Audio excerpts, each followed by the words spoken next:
welcome to the second annual Wizzly Awards. We made it through another year somehow.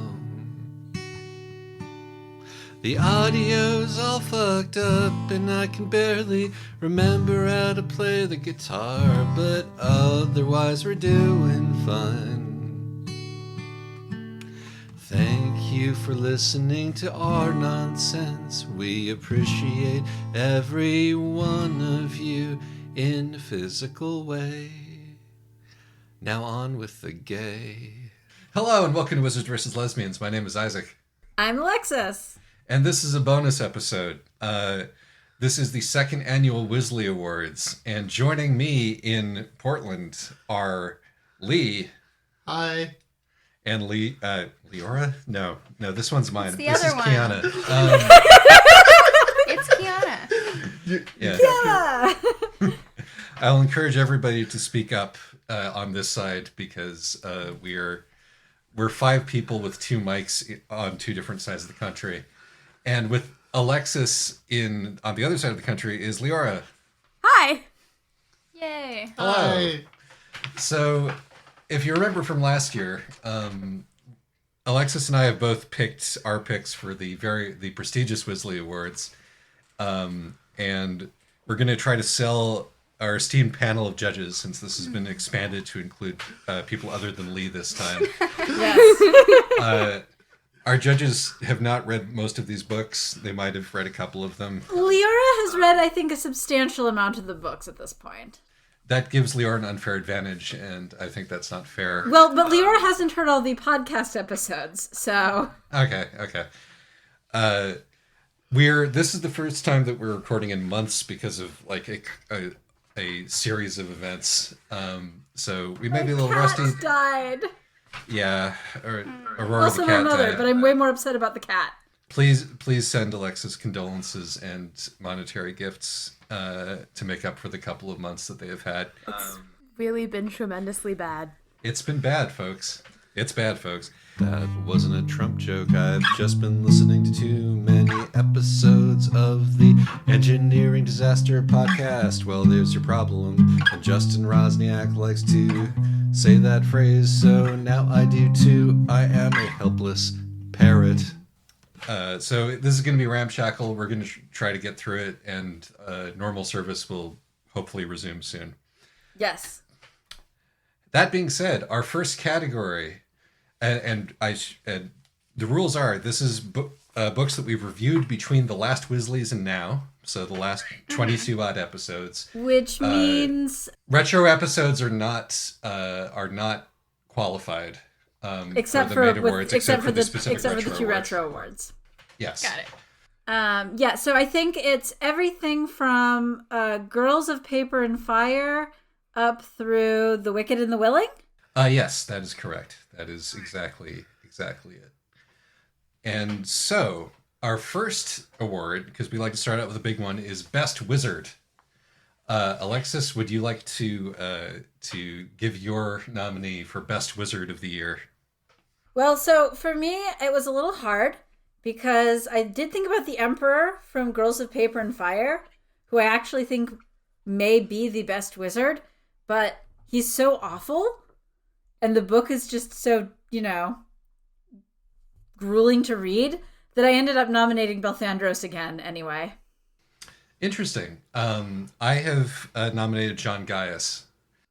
John Gaius, this time of Nona. Yes, because he's really got a lot of time to shine in Nona. There was an entire section of the book dedicated to him this time around. And first of all, this time he actually identifies himself as a wizard, which is true. Very helpful. Live on stream. He does. Live yes. on stream, and Twitch streamer John Gaius is definitely, in many ways, the epitome of wizarddom. But my argument in favor of Belthandros is that you get to watch him, you get to watch him break down in such a way that, John Gaius is very strong, but most of what's going on with him is still, you don't actually get to see him effectively manipulate anybody. I see. Whereas Belthandros is manipulating people to the very end. For those who have not read, Belthandros is the wizard from the, that one The series. Unspoken Name Thousand and the Eyes. Thousand Eyes. Yes. Oh, that guy. Yeah, that guy. Yeah. And he gets eaten by a. There's spoilers all through this, by the way. He gets eaten by an immortal snake goddess in this one, but still manages to talk a 40-year-old man who should know better into his bed, Yes. which is wizard behavior. Yes. On the other hand, On the other hand, John Gaius talks like 60-year-old man who should know better into his bed. So Yes, John Gaius has been sleeping his way through the entirety of his upper command structure in his galactic necromantic empire, and yeah, honestly, you're kind of bringing me around on John Gaius. it's also revealed this time that he basically murdered the world out of spite because he was jealous of the Yes. other billionaires. Well, I don't think he was ever a billionaire, but yes, because he hated billionaires. He also did create an entire like fortifications of made out of cows. So Cows watch He also- sunsets, you know. Yeah, the cow dome is very good wizarding. He created a mortal shell for the spirit of the murdered Earth, and based it on a Barbie doll. no, you're right. You know what? I can see it. It should be good John Gaius. Hey! But now let's ask our panel of judges, Leora, Kiana, and Lee. In that order, Leora. Well, first I want to express my disappointment that neither of you nominated the wizard, i.e. Merlin. But that said, even if he had been nominated, my vote would still go to Jod, aka John Gaius, the Necro Lord Prime. Thank you. Also, Merlin didn't get any screen time in Spear. He was dead before the book started. Fair. Kiana. Yeah, it's Jod for me. Yeah. And Lee. Well, I mean, it's already... It's a moot point, It's a moot but- point. In Still many like to hear your respects, thoughts. I do want to say that I appreciate the implication that the older man you seduce means that you're better at being a wizard. That's just really fascinating to me. I think it says a lot of things about wizardry. I think actually it's less the age, it's more the amount of power you have. The more power you have over the person you seduce, the more of a wizard figure you are. Yeah. The person Belthadros seduces ends up going around and essentially murdering him, whereas... Whereas Jod is seducing his own, like Jod is an emperor seducing his own military personnel. yes. He's also God. And God. Yeah. Yeah. It's just like the power there. Hard to is- beat. Yeah, for sure. I think that last year I said Belthandros and you said John, so that's I think this is true, yes. that's a fun reversal right there. I mean, these are heavy They're heavy hitters. Yeah. No, as in Consistent Hollywood, the best wizarding. actor category is going to be dominated by a few particular big wheels in the business, I think, going forward. Mm-hmm. Who would win? Meanwhile, I think in a fight between the two of them, John. Who would seduce the other one? Belthandros Belthandros would seduce seduce John. John. Okay. Yeah. That's what I thought. Thank you. One for one. Good question, Kiana. Well, that's why they brought me on. You know, these kinds of. But I know, I feel like that was a great insight great framing of insight into their characters. All right, so our next category, obviously, is Best Lesbian. And Isaac, who do you think? I really struggled with this one. I thought that we had a lot of strong candidates this year, but no real runaway winner. And as such, I have 4 people written down on my sheet here, and I'm gonna have to choose off the dome now. Tell us your 4. I'm going to nominate Julia from Uncommon Charm for Best Lesbian because A, she's a sword lesbian. Yeah. Excellent. B, she has, I think, the cutest crush on her elder, not actually cousin. I think that she's the unreliable narrator of her novella, and she talks a lot about how annoyingly stuck up and perfect her older cousin is, which is obviously, hiding a massive crush on her. And also just for the sake of the Woolum Woolum alliance that she and Simon have, I'm going to go with Julia. I will tell you who my other also rans are after we hear your nomination. All right. So I actually did consider Julia, sword lesbian, very strong. I also considered Sorway, again, sword lesbian. I decided to go with Luli Wei from Siren Queen because I feel like this is, like the zeitgeist is increasingly getting into ruthless women. And I think that, Luli Wei is a type of lesbian whose moment is coming, if it has not come already, which is the would absolutely murder you lesbian. Yeah, she's the closest to the 8-foot vampire mommy from yes, exactly. What is it? The latest Silent Hill? Resident Evil. Resident Evil. I always get those two franchises mixed up. Yeah, no, I think she is on my list. She was I think my second favorite for best lesbian. Yeah, she's evil, sexy. She's not evil. She's ruthless. Ruthless, little column A, little column B. She sells her own lifespan for power, becomes an immortal starlet, and just sleeps her way through the various hot actresses of Hollywood. Absolutely. Although she never manages to bag the Norwegian. That's true. She doesn't, because the Scandinavian girl is actually straight, probably. But she does, and she manages to literally set film on fire with the incandescence of her hot lesbian makeout scene. Honestly, I'm finding this one hard to argue. She does literally incandescent become an immortal star by kissing a girl on film in magical 1930s Hollywood. Right. So let's throw this one over to the judges. I feel like I know how this is gonna go. Leora?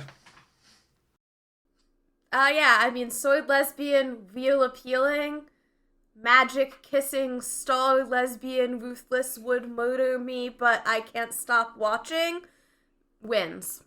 Fair enough. Kiana? It's just a tough one for me. I'm very fond of Julia, but Alexis, I think you're right about the way the winds are blowing in these things. So I'm gonna go for yours. Well, Lee, once again, your once again, I'm superfluous. That's fine. This is what you wanted. I know it's perfect. Exactly. I'm just presiding. It's fantastic. But I would like to say I just wanted to shout out Siren Queen. I love fantasy that takes place after the in the 20th century rather than old times. Yes. That. Well, you may have a more chance to shout out Siren Queen later. All right. Well, that goes to Luli, and I'm not upset about that. Who are your other two? Steph from Catnet and Katrina Wynn from both very strong. All right. Best wizards versus lesbians conflict. Best fight. So you can definitely see here I've got a bias towards the Thousand Eyes, which I think, is a little less fresh in my memory because we read it, earlier in the year. But I really think that was the most satisfying wizards versus lesbians conflict for me, because you really got to see the way that Belthandros still had his emotional hooks in these people, even when they're in their 30s and 40s. And yet, nonetheless, you get to watch him go down, and it's very satisfying.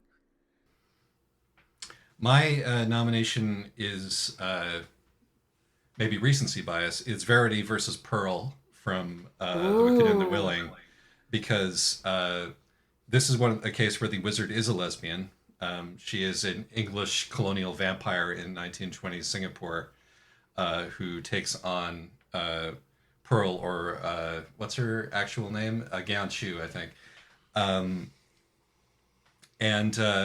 So this is a wizards versus lesbians battle in which the wizard and the lesbian fuck.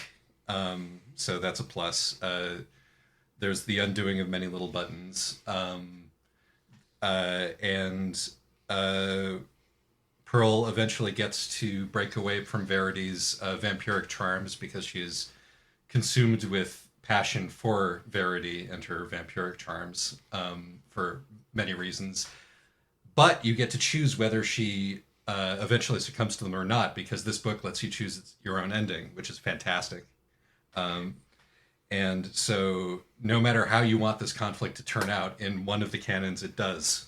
And so she can either murder her sort of abusive but kind of trying, less bad than the other colonist vampires mistress, and run off with the butch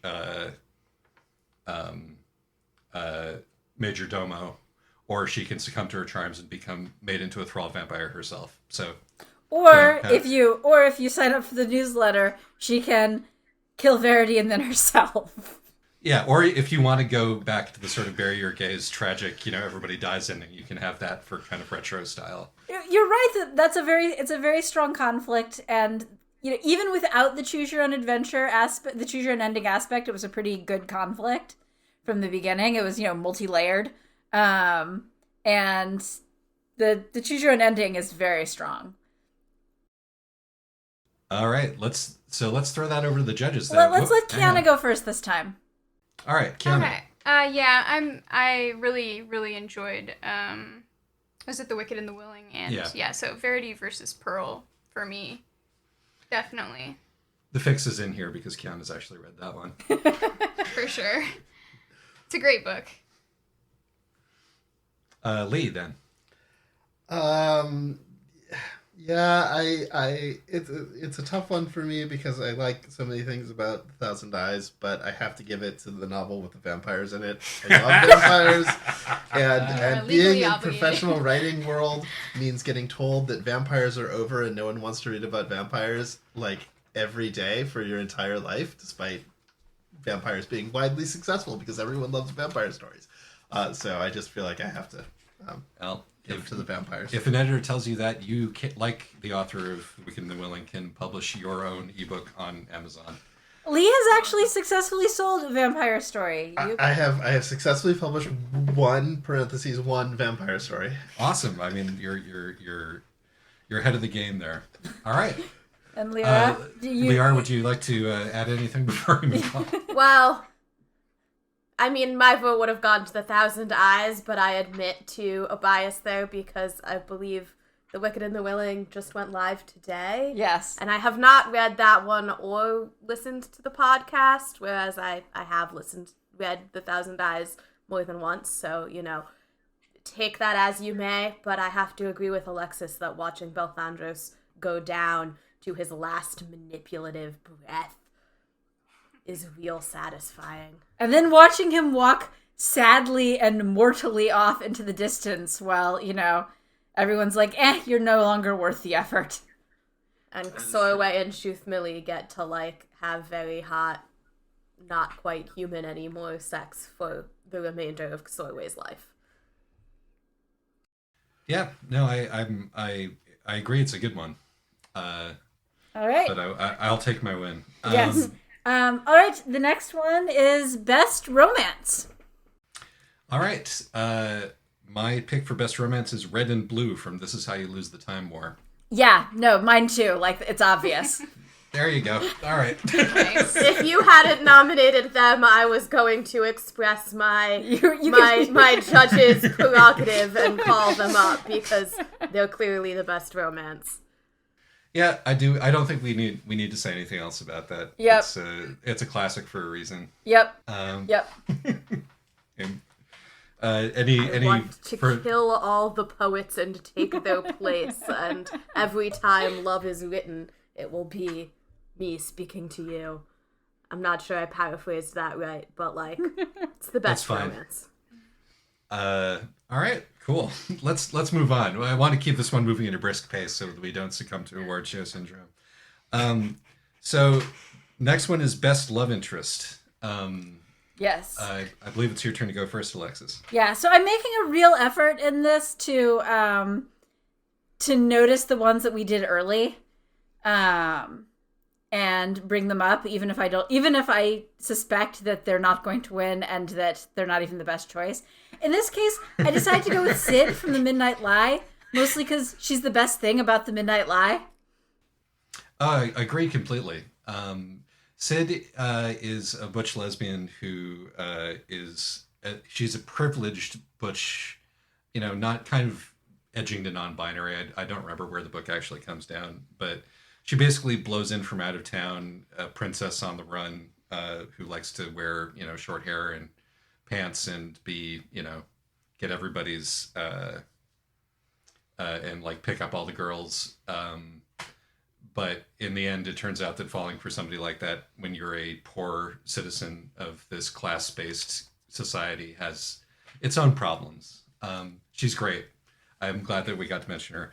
My pick is City from Master of Jin, because she is a leather-clad cat girl devotee of the cult of Sekhmet who slashes people with her claws, does ancient Egyptian magic, and rides a steampunk motorcycle into battle. Yeah, that's pretty compelling, and she's also one of the better things about the book. I mean, if we're talking about an object of desire here, there you go, right? So let's let Lee go first this time. Yeah. I have to abstain from this one because it involves the Master of Jin, and P. Jelly Clark was my teacher at Clarion this year, and I feel really weird voting on anything that he wrote. All right, so I'm abstaining. Then to Leora. I'm gonna have to go with Master of Jin here. The sexy cat lady riding up on the motorcycle to save the day with her claws of death. Definitely one of the better parts of that book, and highly appealing. Kiana? Yeah, I have read neither of these books, but that description is, I'm sorry, it's fairly convincing. Leather-clad cat girl, I mean... Yeah, no, it's hard to beat. It's open and shut, I'm sorry. Yeah. No, it's fine. She was my second choice, so... Okay. I was thinking about picking Sid for that one, but I literally couldn't remember which book she was from, which was sort of the problem with the Midnight Lie. All right, we're moving on to the Whale Award. It's the whale again! The Whale Award for Most Disruptive Plot Twist, named after the whale in The Fortunate Fall. I can't remember whose turn it is to go for. It's my turn, isn't it? Yes. Yes. Okay, I would like to give... I know that last year I said that I had a pick for the Whale Award, but I'm going to change that pick. I think that this could go to any number of maybe 3 or 4 plot twists from Light from Uncommon Stars. I'm going to go with the Trons are actual aliens, but I could also have gone the Tron boy just shoots somebody with a space laser and disintegrates him. The daughter turns out to be an AI who then runs away from home. Basically everything to do with the Trons from Light from Uncommon Stars is my nomination for the Whale Award. See, my issue with that is that most of these plot elements are introduced fairly early in the book, and except for the boy becoming, school shooter type, but even that's pretty heavily foreshadowed. Whereas my nomination is basically every single thing that happens in the Battle of the Linguist Mages. That's cheating. Because a book has to have a plot every single part of the new act of the Linguist Mages introduces some new absolutely batshit twist. So first it's the weird mouth noises you make. Spell casting for the video game can cast real spells. That one's not actually much of a plot twist. But then the fact that you can start teleporting, and then the fact that you can zap into the video game, and then the fact that actually all of the punctuation marks of reality are like an invasive alien species living in our psyche. I will, if you give the motherfucking interrobang specifically the whale award, I will accept that. I feel like the interrobang, the motherfucking interrobang deserves the whale award. I would like to my counter argument to this is that the whale award is specifically for the most disruptive plot twist, and in Linguist Mages, what is there to disrupt? Like, the book was never rupted to begin with, whereas, Light from Uncommon Stars has a really great book in it. The school shooter thing was so jarring to me. Maybe it was foreshadowed, but I was just like flabbergasted. Let's. So clearly that is my vote. So Kiana, but this other book sounds wild. It's so bad. It's so bad. But oh, okay. But okay, so that's one vote for Light from Uncommon Stars from Kiana. Leora. Having read The Light from Uncommon Stars and on the advice of Alexis, not Battle of the Linguist Mages, I'm still gonna go with the motherfucking interrobang because I did feel like most of what happened in Light from Uncommon Stars, like I was with them, and each time something very bizarre happened, I was like, oh yeah, I guess he was very resentful about suddenly discovering racism, and also he's a child soldier. And oh yeah, no, it was totally foreshadowed that she's an AI. The twist was none of the mothers in this book are good. Let me be clear, the AI part and them being from space and all of that, yes, I am with you. I am with you 100% of the way. But the school shooter thing just seemed like just out of place, and so I don't know. No, that's valid. It was definitely jarring in a book that is otherwise like discussing the true soul of a donut. And then it's like, oops, this teenager just got disintegrated. Now what? Yes. Lee. Oh, you get to cast the deciding vote. I get to cast the deciding. Last time I actually prepared my own twist for this, and I'm regretting not having done that now. That would be a twist. Yeah, I know. Quite disruptive. But I have not read either of these books. I have only listened to the podcasts. I'm gonna go.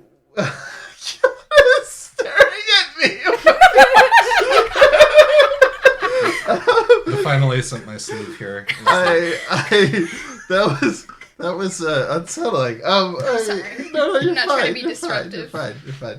Plot twist. I think I'm gonna go with the interrobang, simply because of fondness for 1920s attempts at language reform. All right, I will concede to the motherfucking interrobang. All right. All right. I think it's my turn to introduce the category. For best token good man. They were not thick on the ground this time. No, they were not. My best token good dude is the person who didn't get the whale award.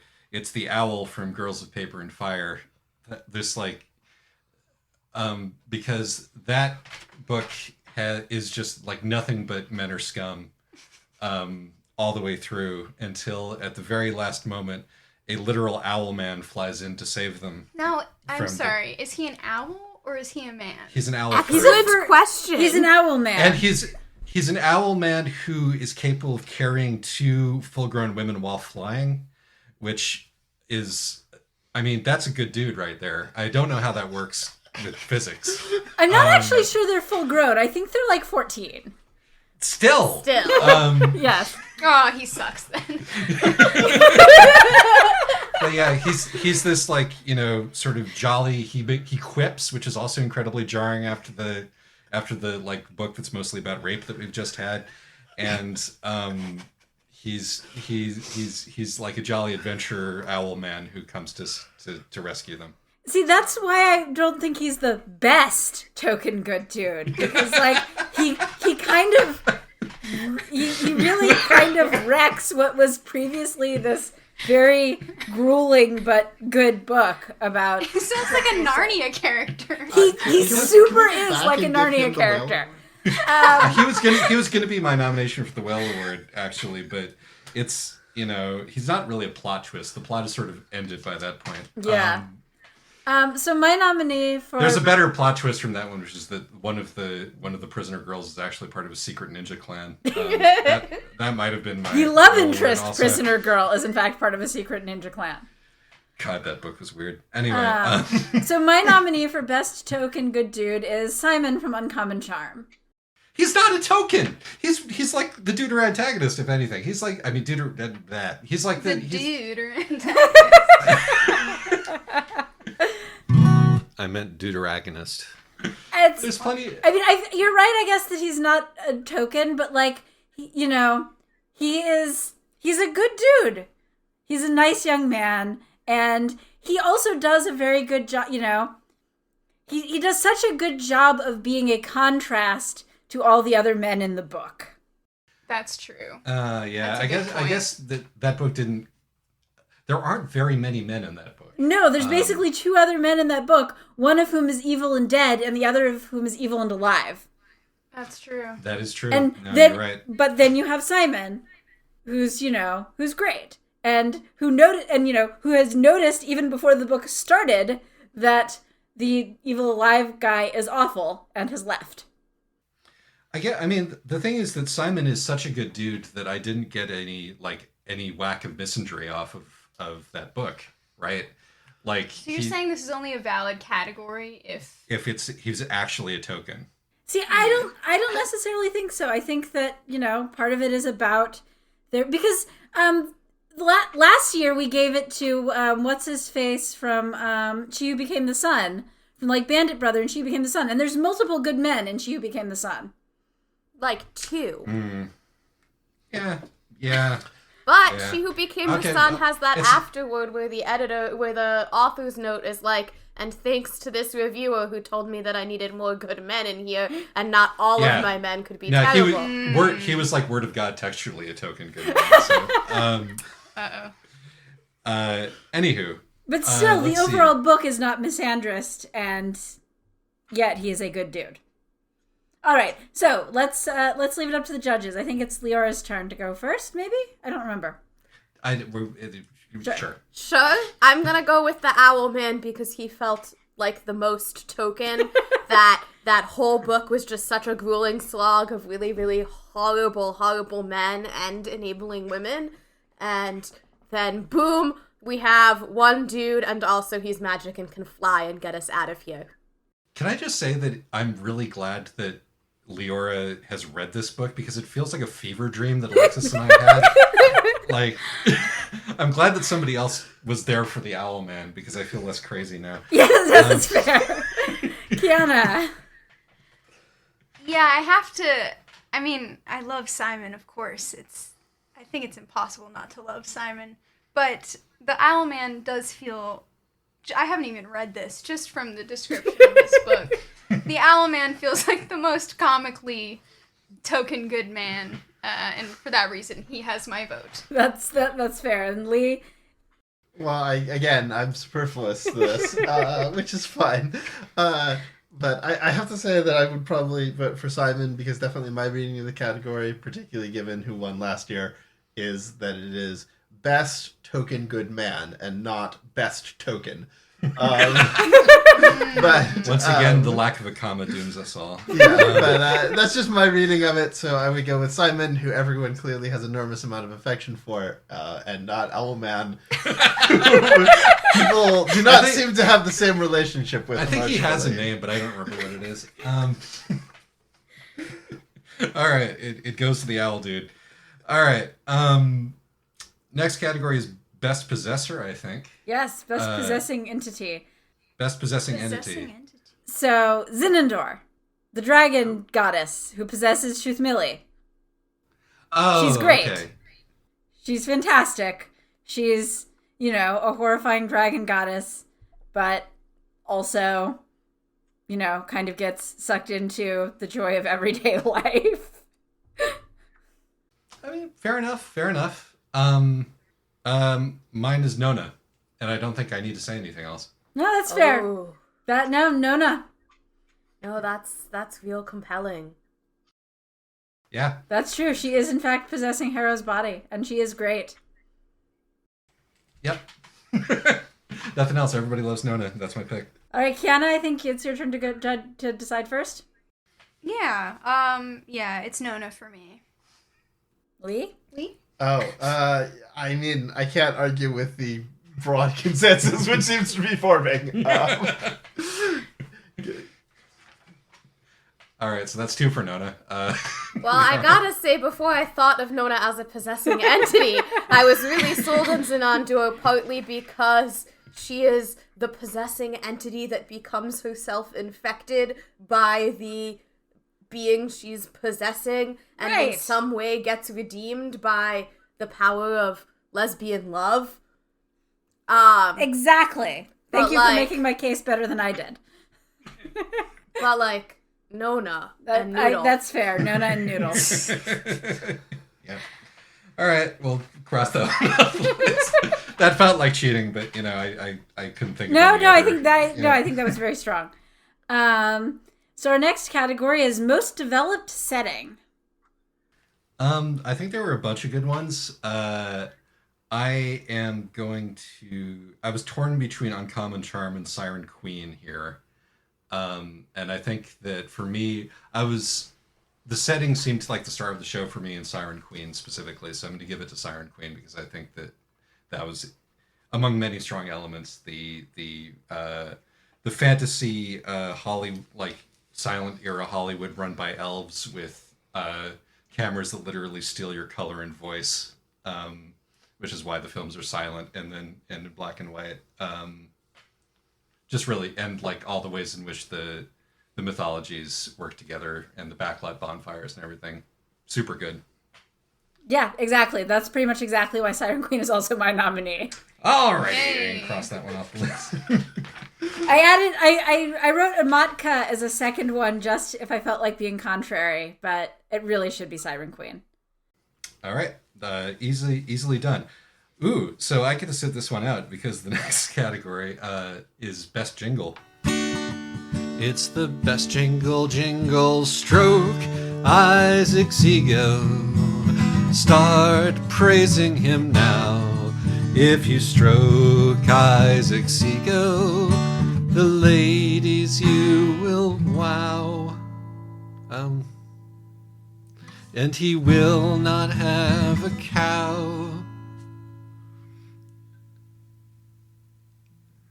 Sow, bow, dow. The next category is Best Jingle, so everybody but you gets to nominate one, and then you get to decide. Yes, that's right. My nomination is Helicopter Kakapo.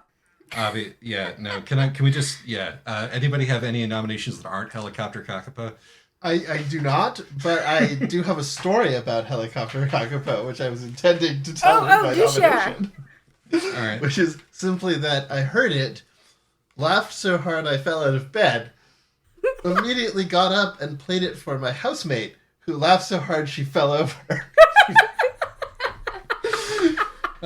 Well, good. How can you argue with that? Clearly it has to be. Also, Helicopter Kakapo, the jingle's so good you recorded a full-length version and posted that also to the top. Yeah, so I heard the episode, and at my work they played on the radio the original song, which I found so intensely annoying that I asked Isaac if he could record a full-length version to completely overwrite it in my mind, and he's so sweet. He did. Yeah. And it's really good. So everybody thank Kiana for requesting this and bringing this into the world. I would like to offer, I mean, obviously it's Helicopter Kakapo, but just for some variety, I did really enjoy the song. I have no idea what episode it was from, but there was a great jingle about bad representation, and we're ready for representation that's just like messy cannibals. Yes, yeah. that was based you know, on Bad Reputation by Joan Jett. That was real strong, and also your one about how to pronounce Amal El-Motar. Amal El-Motar. Very useful. I now have a coworker named Amal, and every time I see her, I'd like sing the jingle to myself to remind me how to pronounce it right. Yes. I like the one based off. Is it the Momus song? Probably, yeah. That's the one based on the Cabinet of Kenyoshi. Yes, Kaneka. I really like that one. Thank you. That one's really nice. All right, that's enough stroking, Isaac.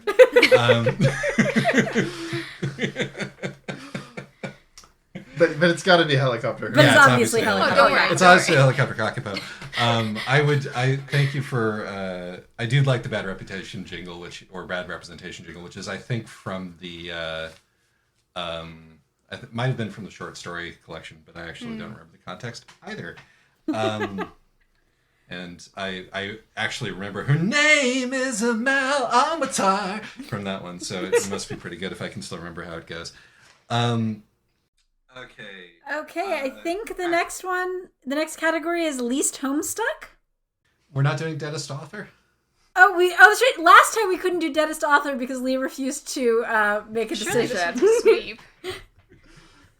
Okay, this is Deadest Author in the critical sense, i.e., which book did we think could be the most divorced from the author's intentions, I guess. Unfortunately, my category for this is one we've already recorded, but isn't eligible in this time period. We'll see if it gets up next time. But I picked Scott O'Moore, Battle of the Linguist Mages, because he thinks that that's a satire, and it's just the thing he's trying to satirize. Thus, Deadest Author. That's real strong. I mean, I was tempted, even though it's illegal, I was tempted to nominate the Renunciate books, where the author genuinely is. But honestly, well, the author's literally dead in those. You really can't read those books in a proper postmodernist Barthian sense. So, ugh. I also like that you, outside of the rules of this made up podcast award show, is illegal. It's illegal. I appreciate that. Yeah. No. But we can move on from that one. It didn't have a proper answer last year, and we don't need to give it one this year. But anyway, yes. What was the next one? least homestuck.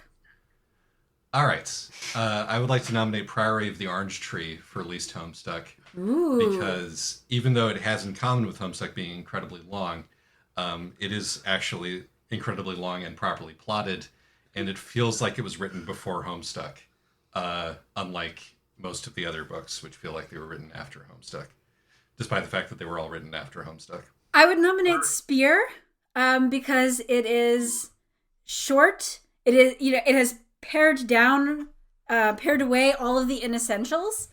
And it's clearly coming out of a writing tradition that is not really in any way in conversation with Homestuck. Those are both pretty not Homestuck, I admit. So Priory of the Orange Tree, for those who have not read it, is like a conscious throwback to sort of the cat squashing epics of yesteryear. It felt like a Tad Williams book. But it did end. Books usually do, yeah. Not all. Not the fantasy genre. The Wheel of Time didn't. The Wheel of Time did. Game of they Thrones brought in did. another guy. The Wheel of Time did singular end. books, I guess. It's a single book, Yes. which must end. I guess it's probably going to be a series. I shouldn't say that. Oh yeah, the sequels. There's a prequel I think coming out. That's the or wrong maybe it's a direction. sequel. Go the other way. I don't know. There's another book in that world coming out. I think at some point in 2023. All right. Let's throw this one to the judges. Leah? Fiona is shaking her head as if she has no concept of what to vote for here. I do not, I confess. Leora? I will say that the vast majority of what I know about Homestuck comes from listening to this podcast. Ooh. Let's all Fortunate take soul. a moment to envy Leora. I'm gonna go with Spear because it is short and beautifully written. I am also going to go with Spear. Fair. Simply, this is not being a good postmodernist of me, but I feel like Nicola Griffith is basically as far from Andrew Hussey as you can get and still be a person. A can't argue compelling with point. All right. Alexis, you want to introduce the next category? Yeah. So I'm going to save the retro awards for the end. Okay. And I'm going to go to the most disastrous couple. Verity and Pearl. Again. I was going to pick the main couple from Light from Uncommon Stars. Because, Who are the main who's couple the main from couple? from Uncommon the Stars? older Donut Lady. Donut Lady and violinist. Lantrada and Shizuko. Yes. Donut Lady and soul-selling violinist teacher. Right. Because, like, they're both disasters, and they have this relationship which the book sort of sets up as if they're going to, like, redeem each other, but they don't. They continue to be disasters, but now they're in outer space. Okay. So disastrous for who is my question. Like, I would think that most disastrous couple would include disaster for the couple themselves, but they both get off scot-free, which is, if I recall, Alexis's main issue with that book. Well, the thing is, they get off scot-free in terms of the narrative doesn't seem to acknowledge that they've done anything wrong. But they cause disaster. They leave plenty of disaster in their wake, mostly. Yeah, they're a disaster for everybody around them, but they seem to have a pretty good, fun relationship, and they might go off to save the universe. The thing is, they have a fun relationship, but they're not making each other any better. And I'm not convinced that they're going to save the universe. I'm pretty sure they're just going to, like, bounce around space, continuing to cause disasters and being totally unaware that it's their fault. Somehow I don't think that's... I kind of think goals, question mark? Yes, look, disaster lesbians, this is not even totally a value judgment. I just feel like they really represent the essence of, like, disaster lesbian couple. I would just say that in the defense of my vote that Pearl kills Verity twice. That's true. 2 out of 3 times. And Verity kills Pearl once and turns her into a vampire once. Also, Verity breaks Pearl's wrists by accident, and then heals it. And the body count on Verity and Pearl. Doesn't she shove her down the stairs? Yeah, by accident. That's pretty disastrous. The thing is that, like, the Verity Pearl relationship is a pretty classic vampires as metaphor for abuse relationship. Yes. The thing, which, like, it's a really well done vampires as metaphor for abuse relationship. But the thing I enjoy about the couple from Uncommon Stars is that, like, they're creatively disastrous. Can I ask a clarifying question about this award? Sure. Does most disastrous couple have to be most disastrous lesbian couple? Yes. Yes. Okay, because otherwise I would say that John Gaius and Electo would be clear winners for this award, both in terms of disastrous for the entire universe and personally disastrous for both of them. But if we're sticking to lesbians... But they're heterosexual and thus not, considered in this podcast. Not real. I mean, is Electo truly a woman? No, and John Gaius is clearly bi, so... but, they're not lesbians. That's right. I want to see the Tumblr post that claims that they are, but... I just had this vision of John Gaius, he, him, lesbian discourse. Yes! Oh, no! You just know he would have started that. Take your hand off the lathe, as they say in a few podcasts that I like to... I really need to listen to fewer leftist podcasts from the Nate Bethea Extended Universe if I want to be comprehensible to other human beings. Anyway, so judges. Why? Judges. Sorry, Leah's still recovering. Keanu's still recovering. Liara, would you like to cast a vote? Oh, gosh. No, this is real tough because I think what we really have here is disastrous as in leaves a trail of disaster in their wake, or disastrous as in seriously horribly abusive. And I guess I'm gonna go with the seriously horribly abusive disastrous couple that... Hooray? But then again, there's the question of what the narrative wants you to root for. And I feel like the narrative in that book, like Alexis said, it's clearly set up as an abusive relationship in vampires as a metaphor there. So you're not really supposed to ship them in quite that I don't know. I haven't read that one. I don't know what I'm talking There's about. one ending where you get to choose to ship them, so. I don't know. I sort of feel like donut alien lady and violinist who has already sold 6 souls and is just feeling regret at the end, fucking off into space to, like, bring music to the depression that's expanding through, is pretty darn disastrous as a love relationship that was supposed to be shipping. I'm not sure that was a clear answer, but... So what was your vote? Donut lady and donut alien and violinist soul seller. Okay, Lee. Apparently. I think Leora really put her finger on it with the question of this between these two couples is which is more of a disaster, the disaster inside the relationship or the disaster outside the relationship, and that's so hard. Verity kills like a whole brothel. Yeah, right? but that's not as a result of her relationship with Pearl. I'm pretty sure it is. She's like upset that Oh, Pearl that's right. Is with what's her name? Yeah, no, That's true, like but Verity Verity's been murders doing lots that and sort lots of- of people in a jealous rage. So it is a disaster But for the people around her. Also, She is also normally she has killed in the past, but not in the same. She's been a serial killer for like decades at this point. That's Yeah, but kind not a of the spree whole killer. vampire thing. Right, exactly.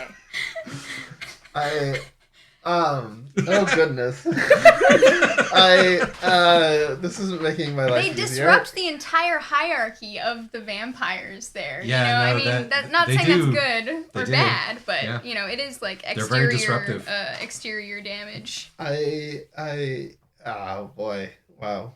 So Kiana, I'm assuming your vote is for Verity Pearl, and then I'm hanging in the balance. I then? think so. All right. Although it is a tough one. It is a tough one. we've got 2 maybes. We're fighting over the soul of the very category.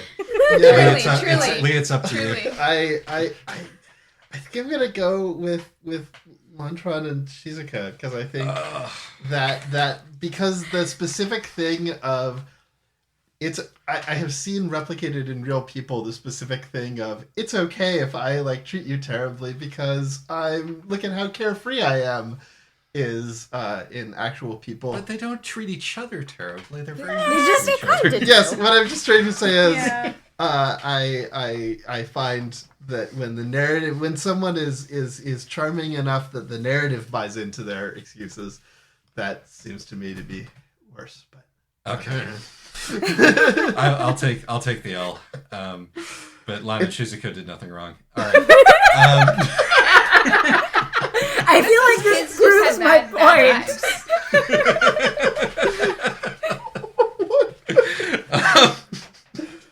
Okay. The next category is most misandrist. I feel like it's got to be Girls of Paper and Fire. I think that's very compelling. I put Light from Uncommon Stars here, but Do men even exist? Oh, In that's Light true. from Every Uncommon Stars? single Yeah, they're all that's true. The bastards, men except- in Light from Uncommon Stars are Well, there's the school shooter son. our school shooter son and literally the devil. and Lon's ex-husband, the Galactic Fascist. Oh yes, and Lon's ex-husband, the Galactic Fascist. And the queer found family gay boy who assaults her right at the beginning. Who assaults Oh, Katrina God, right at the yeah. God, beginning. that's Yeah. bad. And That's bad. The Yeah. rich guy who fetishizes trans. Oh, that's right. I forgot Yeah. about the rich guy. And, Yeah. and the transphobic violin salesman. Yeah. I forgot about him too. And forgot the about violin repairman's horrible sexist, father and grandfather who did a generational trauma to their whole family. Her son is okay. That's true. Yeah, Her son her is son- okay. As long as and this is true across the board for the misandrist books. Boy children are usually fine. It's adults and up that are the Yes. I think that's pretty compelling, and I'm not going to be mad if I lose this one. I will just note that I walk away from Girls of Paper and Fire feeling like the author really wants me to hate men. And I walked away from Light from Uncommon Stars just feeling like the author's known a lot of really awful men. But the owl dude. Well, Isaac, did the owl dude change your opinion on men? I was not looking to Girls of Paper and Fire to give me an opinion about men. All right. Lee or Kiana, why don't you go first? I have not read Girls of Paper and Fire, but I must say the structure of the book itself sounds more grossly, in the sense of like overtly misinterest to me. And it seems less, I guess, I mean, you brought up a ton of examples in Light from Uncommon Stars, but it seems like the actual plot and structure of the book of Girls of Paper and Fire I think that misinterest. I think that you're correct in that one. Every man except the owl dude in Girls of Paper and Fire is a horrible asshole.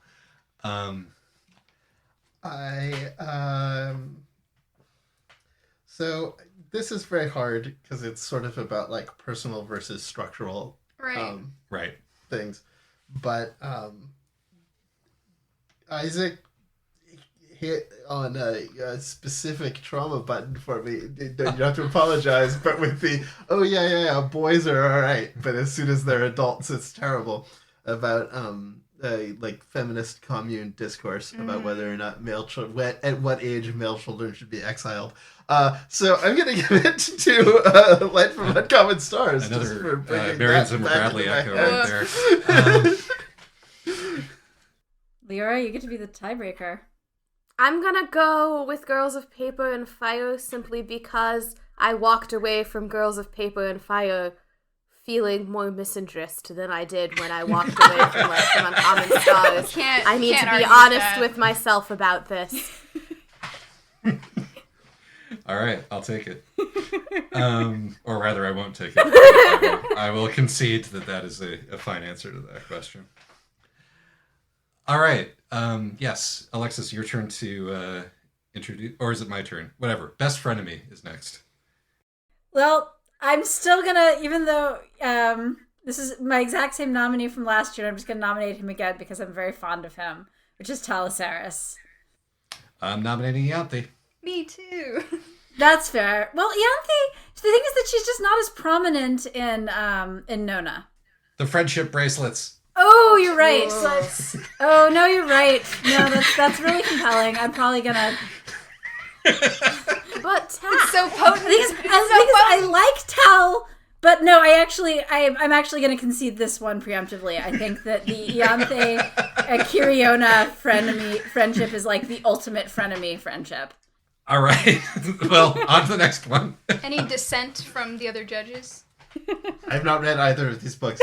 I've read them both, and I'd rather be frenemies and negative roommates with Tal, but Ianthe's really, really where it's at, although, I don't know, I feel like Nona has a number of frenemy possibilities in But the it. thing is it's true. From Nona's perspective, what about, like, space, soul of the...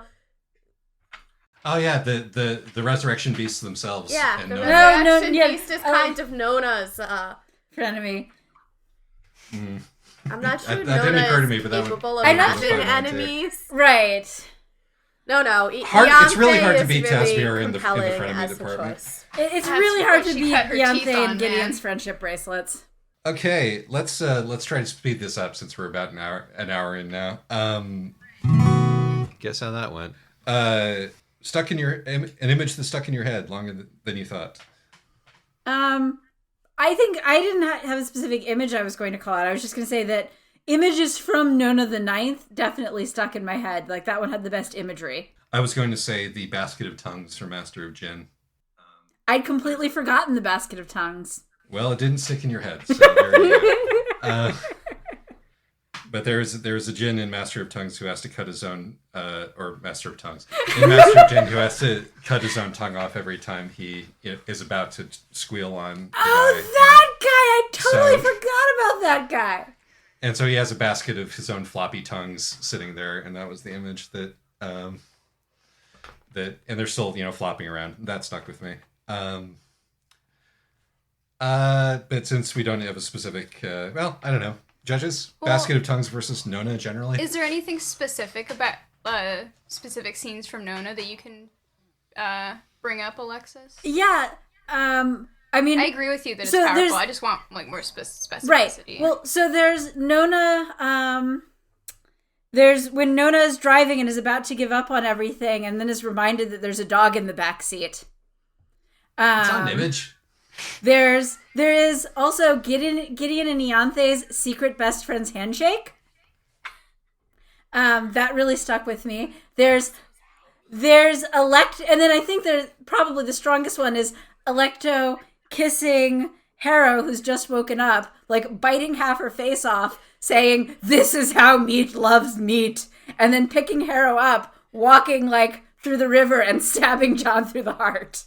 These are all things that happen rather than images, but well, "This is how meat loves meat" is it's pretty visual. All right, guys. I think the problem with this category, which is a category that I came up with, is that your brain and my brain don't work the same way. It's true. I remember things in this terms isn't of so much a images. category to be judged as a moment for us each to share. Yeah, let's just move on. way. Let's just move on from it then. Worst mom is the next category. All right. Whose turn is it to It's nominate? heating up. My turn to nominate, and it's clearly Donut Lady. Lantron. She kills one of her children and tries to kill the other one. Wait a minute. Which of her children did she kill? Well, I guess she sticks into permanent suspended animation one of her children. Not permanent. She just fridges him. He'll be fine. And she tries to kill her AI daughter simply because her AI daughter has become inconvenient. All right. I'm going to do the adoptive mom from Midnight Lie, A strong second place contender. who, among other things, forces her own adopted children to work in her counterfeiting factory basically to be her underlings in her criminal empire while she and to live in poverty while she herself lives a secret second life of privilege in the nice part of town, and also forced her other child to give up her own daughter and son, yeah. But is basically like she's basically what's his face from Oliver Twist, except she's an Australian woman. And instead of an anti-Semitic caricature. Yes. Raven is really terrible, and pretty much the only good thing about the sequel to The Midnight Lie is getting to watch her get murdered. Awesome. But at the same time, Lantran Did nothing wrong. Lantran decides to murder her daughter because she has because her daughter has become mildly inconvenient in not wanting to do everything she says. Lantron is a small being with PTSD. Whoa, Lee's twitching. All right, judges. Well, I'm gonna go for Raven from Midnight Lie for two reasons. One is that when I read Midnight Lie, I was like, oh, this character is the obvious winner of next year's Worst Mom Award. And also because I thought that the one real strength of the Midnight Lie to me was showing really clearly how that abusive relationship worked, and I thought it was a really clear portrait of a particular kind of abusive mom with the "don't you love me?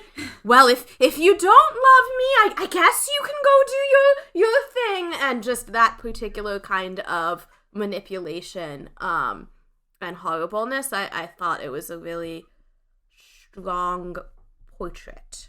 All kidding aside, she was just so awful. She was awful. She was I mean, really I don't awful. disagree that Lantron was awful. And also, I'm glad that she's being discussed because the narrative does not hold her accountable for all of that awfulness the way that... For almost murdering her daughter. Yes, Right. yes. The fine. Midnight Lie holds Raven accountable. Like, you're not supposed to decide that Raven has PTSD and is a small bean.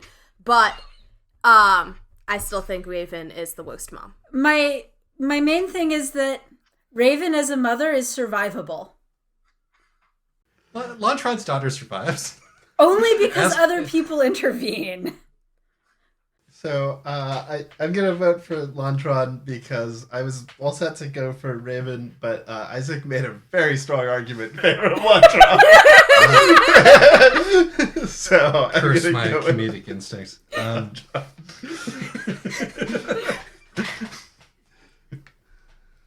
Kiana, you get to be the tiebreaker.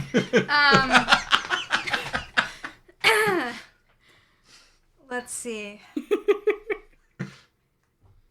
Yeah, I haven't read, what is it, The Midnight Lie? Yes. I haven't read this, but I'm going to go for it because, unfortunately, yeah, Light from Uncommon Stars does not, I don't disagree with you that Lantron is,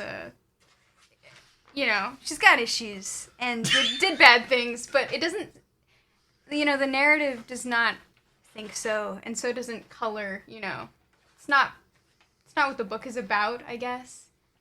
So... I'll take it. Yeah. I don't feel good about it, but I'll take it. I'm not going to be Kiana, mad would you that like Raven to, would you won like to worst share mom. the note that you wrote and showed me? Yes, I wrote down AIs aren't people, but please don't take that seriously.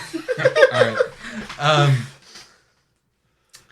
Okay, we had a new thing that we were going to add, which is if there's any book from last year that we've changed our opinion about, this would be a time to share it. Yes. Isaac? This is an award. It's just like It's just, again, it's a moment to share. Mine is Barely a Lady, because even though I still think it's a lot of fun, in the next episode we're going to record, Payback is a Witch, I'm going to talk about how my entire opinion on chick-lit might have changed thanks to Payback is a Witch. And thus, my opinion of Barely a Lady has also changed. I'm no longer willing to defend its revolutionary cred, as it were. I'm so looking forward to everybody look forward to that episode. I'm very excited. Payback's a Witch is a great book for reasons that are completely separate from what the author thinks is. Payback is a Witch is my nominee for next year's Deadest Author. Yes, agreed. But anyway, I think that we were too hard on Green, and that we were too kind to Empress of Forever. And that's purely because Last Exit made me really impatient with Max Gladstone. And Empress of Forever is too fucking long and needed to be edited. Whereas Green, as problematic and weird with the lightning magic masturbating and the BDSM pedophilia, Indian pedophile nun cult. At least I remember it. And there were a lot of books this year. Like I said, I couldn't remember which books it was from. At least Green stuck in my head. At least it was interesting. It was flawed. It was kind of bizarre. I value that more now, having done this. And this is partially like literary critic brain disease, or critic brain disease, where the more stuff you watch, you start to give extra credit to stuff that's just interesting, even if it's bad. Yeah. But I was predisposed to that anyway, I think. So, yeah. No, I think you're right, because when I was looking over this, I was like, I remember looking at our first year 10 books and going, these were all so much more interesting. Yeah. So, yeah. So, Retro Awards. Go for it. Best Retro. Best Retro. Amatka. Oh. 2008? Yeah, no. Amaka's retro. Why? Well, as my dad just said, because he just read it and texted me about it, so very gooey. That was his comment. Oh my god, can we get Bob on Wizards vs. Lesbians? I mean... oh my god. You know what? Sure, we should. Well, then we'd need dad parody. we're not bringing my dad onto the podcast. Anyway. But yeah, Amatka, because it's, A, extremely interesting, B, very critical about revolution. Of both the communist revolution and the ensuing anarchist revolution. In a way that a lot of these books fail to be, like, sticks in your brain. Reminds me of Stanislav Lem, which is one of the higher compliments that I can pay. And D, the idea of reifying reality through poetry and whether that's a good or a bad thing, and how that can sort of, the way the revolutionary leader just carefully described everything and loved everything and then decided to throw everything away in favor of chaos despite all of that is, I think, the most interesting move of any book that I've read for the podcast, probably. So that's fair. Amatka's really good. It's also really harrowing. I nominated Slow River mostly on the strength of its writing. Also, I feel like Slow River is in many ways a great, it's a lesbian classic that is in its own way a strong rebuttal to the Renunciate books and their author. If you weren't going to let me have Amatka, I would have said Slow River. And so I think that Slow River is really good for because it's really in conversation with a lot of lesbian science fiction literature, and is pushing back on the idea that women and mothers are unproblematic and that sexual abuse is fine if it's done by women. Yes, agreed. Plus, the writing is gorgeous. Yeah, I'd be happy with either of these winning. Honestly, so would I. Judges? Judges. Kiana, you want to go first? I don't know if I can vote. I haven't read either of these, and neither of the descriptions. I don't know. Sure. I'm having trouble. Leora? I also have read neither of these, and additionally have not listened to either of these podcasts. On most of these, if I hadn't read the book, I had at least listened to the podcast, but my podcast listening has gone significantly down since I moved in with Alexis, because Alexis does not want to listen to the podcast. But I'm gonna go with Slow River in part because at least I have read things by Nicola Griffith and really enjoyed them, and also because she liked the episode and said so. That's true. That is true. I think that's worth celebrating.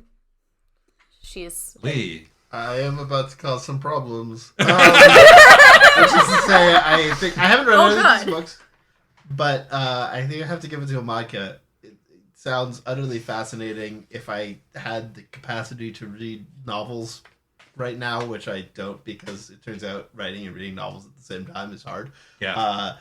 I would definitely have gone and picked it up, and Slow River sounded great, but it also sounds like the second best Nicola Griffith book that you have reviewed in this period of time, and so that feels... I think it's better than Spear, but I also think that her book about what's the name of her book? So Lucky. So Lucky is better than both of them. So. Well, I want to do So Lucky, but you say you're not sure you're emotionally up for reading it a second time. It's not really Wizzles, but we could do a bonus So episode. Lucky isn't speculative, really. Sure it is. It's lesbians versus the monstrous personification of multiple sclerosis. We do not have time to discuss whether multiple sclerosis is a wizard or not. You can cut this entire thing from the episode. Why don't we just say it's a tie between them both because they're very good? That's fine. All right. Also, can I just say, with love and respect, no one told me anything about what the books are about. It's kind of I don't know the plots. I don't know a single... That's a fair criticism, Kiana. Sorry about that. It's all right. Just wanted to... We're getting a little into this. We're getting a little tired. Yeah. So I think best nostalgia is the last category? It's obviously Trouble and Her Friends. Right, exactly. Great. Yeah. All right, awesome. But there's the category that we leave off the list every year because we forget it. What's the book of the year? Oh, yeah. That's kind of important. To the extent that any of this is. That's true. I'm genuinely torn between The Thousand Eyes, which I keep nominating and keeps not winning, and Uncommon Charm, which just, like, totally won my heart.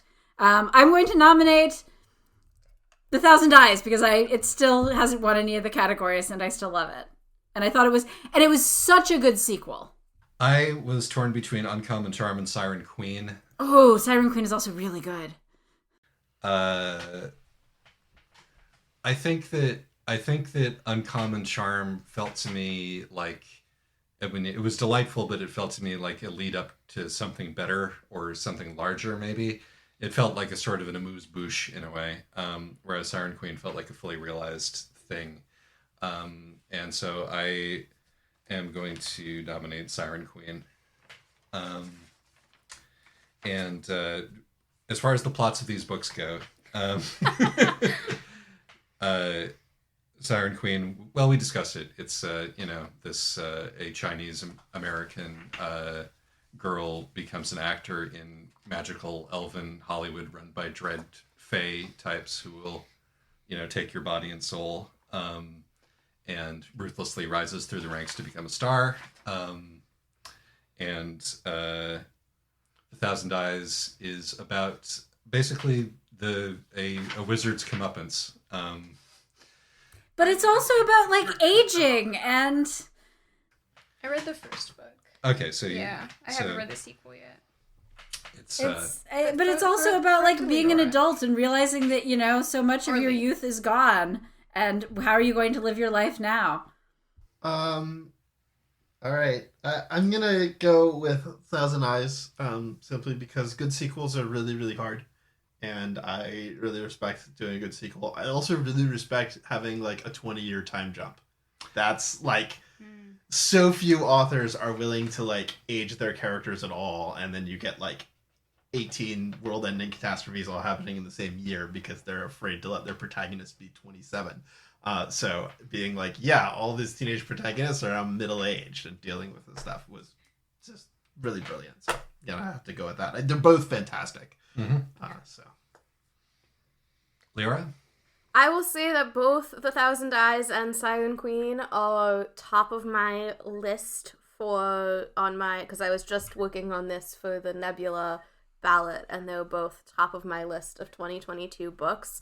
I also really respect how The Thousand Eyes managed... When the Unspoken Name ended, I was like, this doesn't need a sequel. I love this. This is perfect in and of itself. And, a quarter of the way through The Thousand Eyes, I was like, I regret everything. I shouldn't have read the sequel. But boy, did it really nail it. All that said, Siren Queen still wins because it stood alone and it was just so beautifully written and very different, while still, like, it took a lot of very interesting mythology from different places, and, like, there's a whole what's the Tamlin? Is that the Tamlin? Yeah. Tamlin. There's a whole Tamlin sequence that works amazingly well in the Hollywood setting, and it refuses to explain any of its magic, but it all feels so lush and real, and I just thought it was fantastic. So Siren Queen is my choice.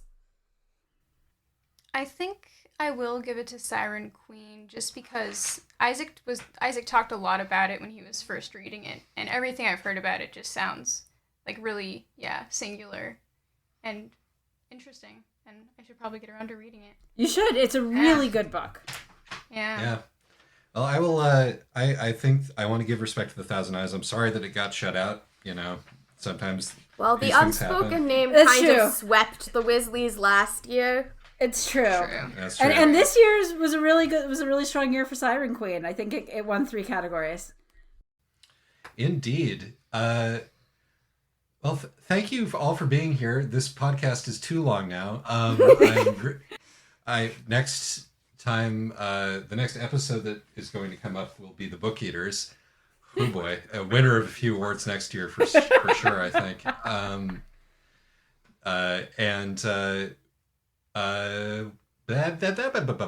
glad that we're doing this again. I've missed this a lot. And And thank you all for who do listen. I don't know who's listening to these specifically because these are the most self-indulgent ones. They really We're are. gonna keep doing this because we like doing it until we run out of books, and at that point we may in fact just start talking about other books that we like. So stay tuned for that. Thanks, everyone. Bye. Bye. Bye. And thanks to our esteemed panel of judges for agreeing to be part of this nonsense. Yes. It was a pleasure. It was a lot of fun. Yeah. There weren't that many jingles in this one 'cause I'm tired. But we can do the outro together. Walk with me. These jingles are all mostly improvised off the bat, in case you couldn't tell. Except for the ones where I'm ripping off other songs.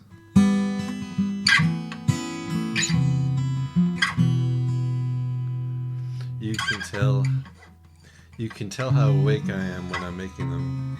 You can tell how awake I am while I'm making them because if I'm not trying very hard, it'll just be cowboy chords rather than, finger picking or interesting up the neck chords like this, But if I go with the D, A minor, C, G like I did in the intro, you know that I'm phoning it in. But, you can do it a hell of a lot with these 4 chords, and they're very versatile. And then, of course, there's this old chestnut, which you can do with infinite variations. And then, just sort of...